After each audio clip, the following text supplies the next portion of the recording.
महाराष्ट्र न्यूजमध्ये आपले स्वागत आहे। पुढील 15 दिवसात अंगणवाडी ताईंना 17,000 तर मदतनीसांना 11,000 वेतनवाढ। महाराष्ट्र राज्य अंगणवाडी कर्मचारी संघटना शुभाम शमीम व कैलास पगारे यांच्याकडून आली आहे मोठी अपडेट। काय आहे अपडेट पाहूया।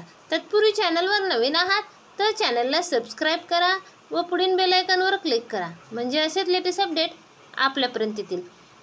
राज्यभरातील अंगणवाडी सेविका मानधनवाढ, महागाई भत्ता आणि ग्रॅज्युटी लाभ देण्याबाबत कारवाई सुरू।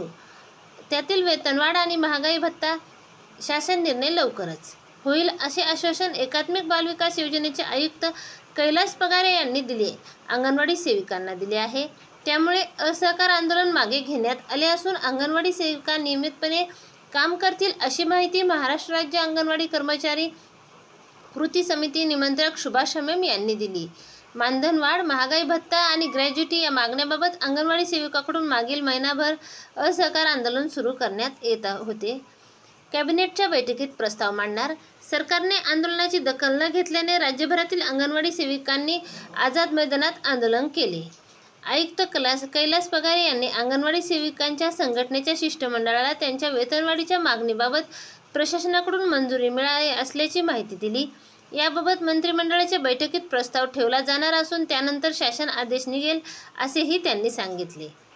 महागाई भत्त्याबाबत वित्त खात्याकडून शंकाचे निरसन झाल्यानंतर हा मुद्दा मार्गी लागेल असे आश्वासन दिल्याची माहिती शमीम यांनी दिली।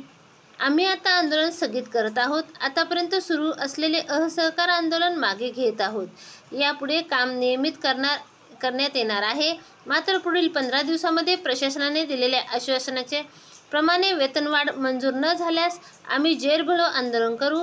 सुभाष शमीम, निमंत्रक, महाराष्ट्र राज्य अंगणवाडी कर्मचारी कृती समिती।